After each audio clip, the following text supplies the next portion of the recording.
Hey everybody. So today I'm sharing the last excerpt from Chapter 2 of A Christian Case Against Donald Trump.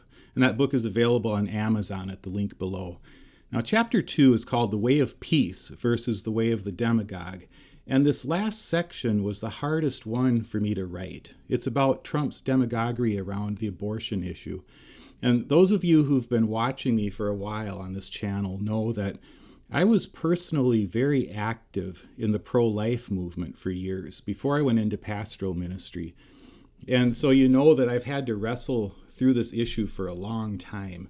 So I hope you listen to this talk with an open mind. I'm making this video for people who sincerely struggle with this issue. If you're sincerely trying to figure out where you stand, then this section that I'm going to read from the book is for you.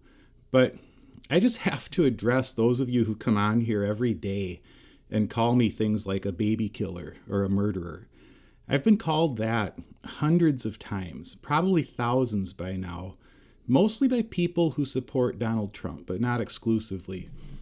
Just recently, a commenter on here told me I'm personally responsible for the death of a young woman in Georgia because of my basic pro-life background. So it does happen both ways, but mostly from people who support Donald Trump.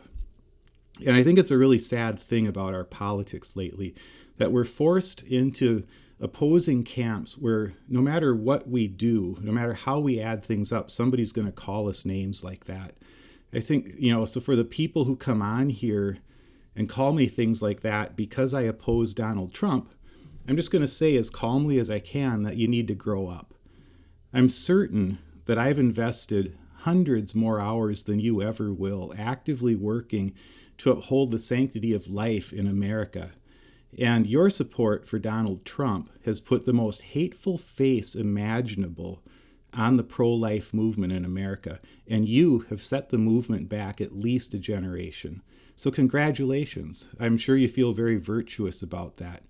But for the people who sincerely want to hear what I have to say, here's my section on abortion from the book.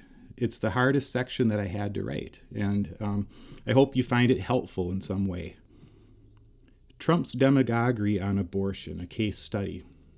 Just to level set, let's begin with a basic fact that's gone underreported. Donald Trump is running in 2024 as the most pro-choice Republican presidential candidate in decades. He's shown little evidence over the years of having a personal stake in the abortion issue, and now he's reverting to form because the political winds have shifted. His abortion strategy for this election boils down to winking at moderate voters that he's returned to his pro-choice roots while employing demagogic language around late-term abortions to keep the pro-life voters in the camp. So in two destructive ways, Trump has acted as a cultural arsonist regarding the right to life. First, his false, cruel, and callous rhetoric about such a personal issue has only deepened the emotional chasm between the opposing sides. And second, his utter failure to grasp and articulate the core moral and ethical arguments on either side has damaged our ability to reason with one another about a problem of great moral complexity. It's always and only about politics with Trump. It's about posturing and positioning. He's trying to have it both ways. Having awoken the pro-choice movement through his Supreme Court nominations and his boasts about overturning Roe v. Wade, he found it politically expedient for many months afterwards to suggest a compromise version of a national ban. He doesn't understand the issue, so he failed to grasp how fully his compromise proposals undercut the core arguments of both sides. So having lit the fire and fanned the flames, he's now running away from the issue and, quote, leaving it to the states.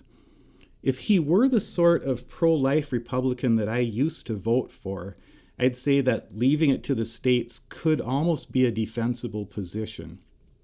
When I helped mobilize around this issue decades ago, my main political goal was to get Supreme Court justices nominated who would eventually overturn Roe. We weren't talking about national bans back then. Perhaps I was misled, and it's clear I'm rethinking many of my past positions, but I strongly believed at the time that Roe was a bad opinion and that it wrongly took power from the states. But the conversation has moved beyond the states. Both sides have now mobilized for battle over a national solution. And neither side believes Trump when he says he's not going to sign a national abortion ban. His track record suggests that he'll do whatever serves his political interests when that moment arrives. So he's de-emphasizing abortion on the one hand, yet he continues his vile rhetoric when he speaks to pro-lifers at rallies.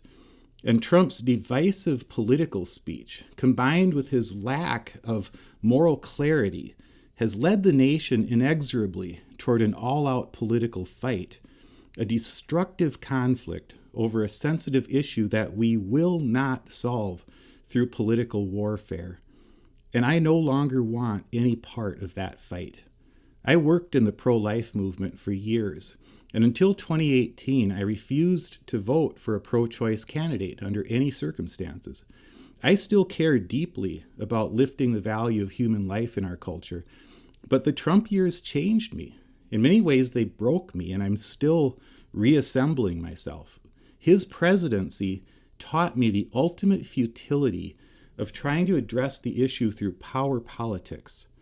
Trump has emitted such a noxious cloud around the pro-life message that in the minds of many Americans, the, quote, sanctity of human life sounds like just another weapon in his arsenal, devoid of moral substance, designed only to punish the enemies of MAGA. But while my views on abortion politics have changed, I'd like to make a point that many of my pro-choice friends don't take seriously enough. For most of us who call ourselves pro-life, our motivation really has been always as simple as seeing the unborn child as a human being and trying to figure out what to do about that. I understand that seeing the unborn child as a human being can lead to complex discussions around fetal personhood, which impacts decisions regarding issues like in vitro fertilization or certain forms of birth control. That's one reason I started moving off of my hardline approach many years ago. But I can't completely reconfigure my basic wiring on this issue. I was 7 years old in 1973 when Roe v. Wade came into effect, and I was about 8 years old the first time I heard about it in 1974. I saw a political ad about abortion at my grandparents' house, so I asked my mom what it meant. And she told me, and I decided from then on that I was on the baby's side.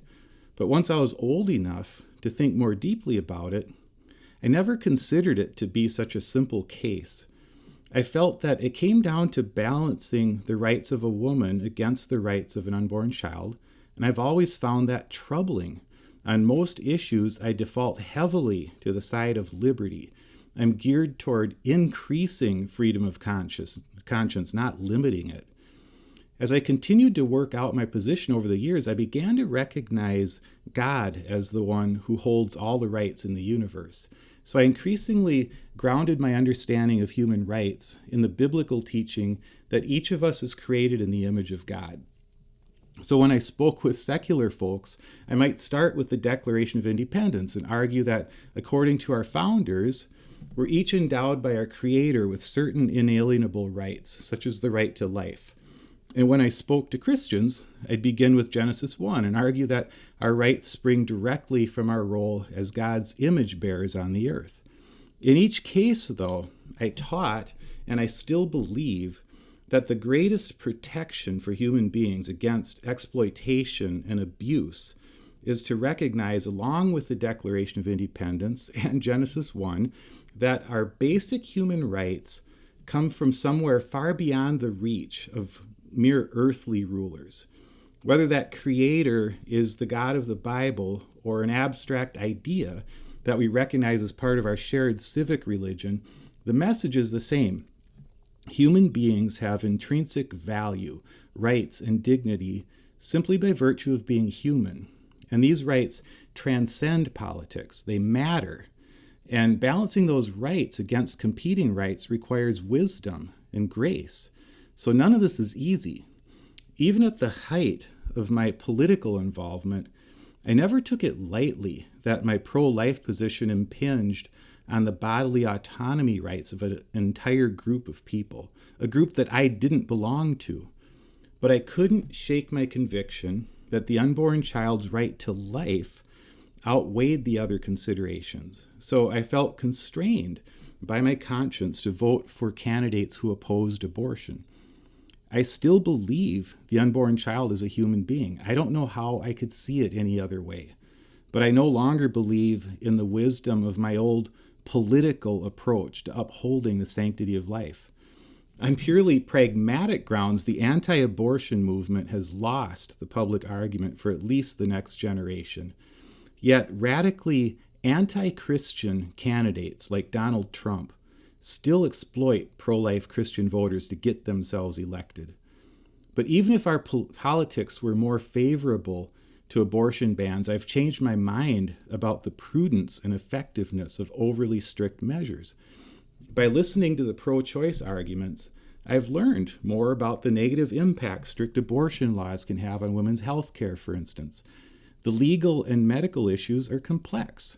I've had to adopt a posture of greater humility as I rethink how my basic belief in the sanctity of life, which I still hold, ought to impact my political choices. And I don't have the answers. Once this election is over, I look forward to having the time to develop a more helpful approach to fostering a culture of life in our nation. For example, I listened to a Holy Post podcast a while back, an interview with Angela Wesley from the organization Pro Grace. I was intrigued, and I planned to look more deeply into that organization. On their website, they identify themselves like this: "We are a community advancing a non-political approach to abortion that rises above the divide by demonstrating God's grace and value for all people." That seems like a good place to start. But Trump's rhetoric and the amoral political lens that he applies to the issue has made it more difficult for people to have the sorts of conversations that we ought to have. And by throwing in with a man as odious and transactional as Trump, pro-lifers have sacrificed whatever goodwill they may have built up in the culture. Trump has made it harder to simply talk non-politically about how we can elevate respect for human life at every stage. As someone who spent years speaking about the sanctity of life, I'm appalled by the way Trump exploits the issue. Here he is in the National Religious Broadcaster speech that I mentioned in an earlier chapter. They're willing to kill the unborn in the 6th and 7th and 8th and 9th months, and even after birth. I mean, even after birth. You remember the governor, that former governor of Virginia, that said the baby will be born and we will decide to kill the baby after birth. We will make a decision with the mother. This is the first time I heard that, but there is legislation in some states where you actually have the right to do that. So they're the radicals. In no state is it legal to kill the baby after birth. That's called murder everywhere in America. But Trump repeats this lie again and again because he knows that it packs a powerful emotional punch. And he knows that Americans broadly oppose abortion in the later months of pregnancy, after fetal viability. So he feels safe on that rhetorical ground. But the first time I heard Trump talk about late-term abortions, as he calls them, to a rally audience, I felt deeply troubled. I felt troubled by the obvious delight that he took in holding the crowd mesmerized with phrases like, quote, ripping the baby from its mother's womb. When I spoke on pro-life issues years ago, I found talking about the procedure itself quite difficult and sobering. But Trump seems energized by the language, by the vividness of the descriptions, by the power the imagery gives him over his audience. As I've mentioned, the dirty secret is that Trump focuses on abortions later in pregnancy because before he completely gave up and punted the issue to the states, he'd been pushing for a national compromise. And when he floated trial balloon suggestions for a national abortion ban, he talked about setting the allowed gestational age for abortions at either 15 or 16 weeks. This comment was typical. The number of weeks now people are agreeing on 15, and I'm thinking in terms of that. It'll come out to something that's very reasonable. But people are really, even hardliners are agreeing, seems to be 15 weeks, seems to be a number that people are agreeing at. Whether he realizes it or not, this position, which he falsely claims even hardliners agree to, is not very different from life under Roe v. Wade. Roe already allowed for government regulation of abortion after the point of fetal viability, which people often place between 20 and 24 weeks. It's been a while since I worked in the pro-life movement, but we used to have a phrase to describe the type of position Trump advocates. We called it pro-choice. Many Christians have called me a baby killer because I oppose Donald Trump. If they continue to embrace him this year, now that he's adopted a pro-choice stance, I'll just have to ask, was your support for Trump ever really about the babies?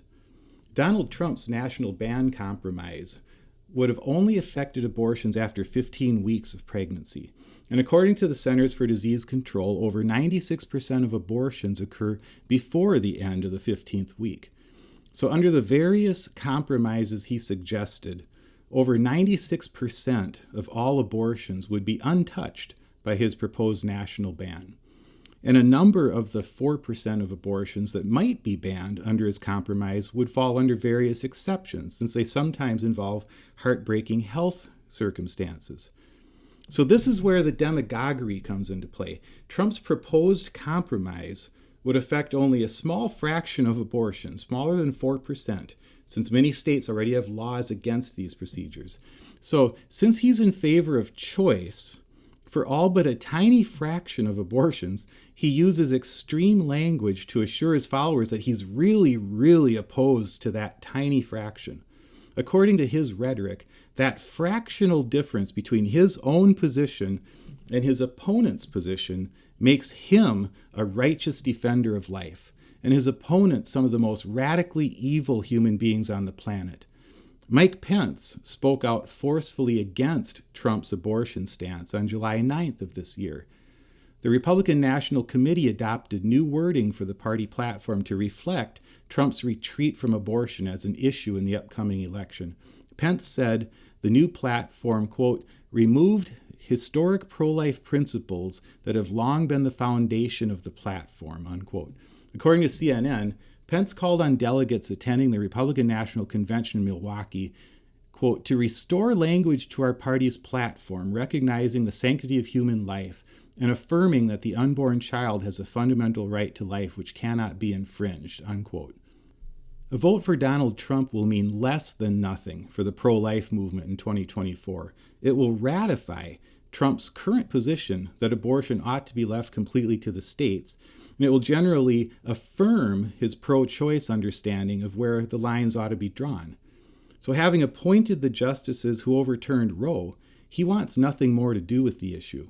He wants pro-life voters to support him in gratitude for what he did in the past, and he wants pro-choice voters to support him because they need not fear what he'll do in the future. Trump doesn't understand a person like Mike Pence, who seems to sincerely believe what he says about abortion. Pence has no choice but to oppose Trump's reasoning. It obliterates the very heart of the pro-life argument that life begins at conception. By so callously throwing out a certain number of weeks as though he's negotiating on the completion date for a new swimming pool at Mar-a-Lago, Trump thoroughly undermines the essence of the pro-life argument. As I've said, I came to see in the wake of the 2016 election that abortion politics has poisoned our nation against itself. I voted third party in 2016 rather than for Hillary Clinton, the pro-choice candidate. But by 2018 midterms, I saw how things worked, and I wish I had seen it sooner. Donald Trump and the GOP hacked the system somewhere along the way. They thought, with good reason, that people like me would never vote for a pro-choice candidate, so they took our votes for granted. They locked us tightly into their fold with this one issue. That meant they could expand their messaging out to an entirely new group of voters, and that new group of voters responded to a different kind of rhetoric, a kind that people like me find revolting and destructive, the rhetoric of anger and grievance and cultural paranoia. Donald Trump shows us every day by his demagogic language toward entire groups of people that his claim to be pro-life means nothing. It's a crass political attempt to purchase the votes of millions of people who, by any moral or ethical standard, ought to have rejected him long ago. Trump's language around abortion has nothing to do with the sanctity of life or an understanding of the image of God in every human being. He tramples on the image of God in his enemies every day. Christian support for Donald Trump under the guise of pro-life issues will be remembered in the years to come as a loathsome chapter in the history of the church. All right, so we got through that. Now, if you find this video helpful, please share it with someone. And if you buy the book, please leave a review on Amazon. And as always, thank you very much for listening.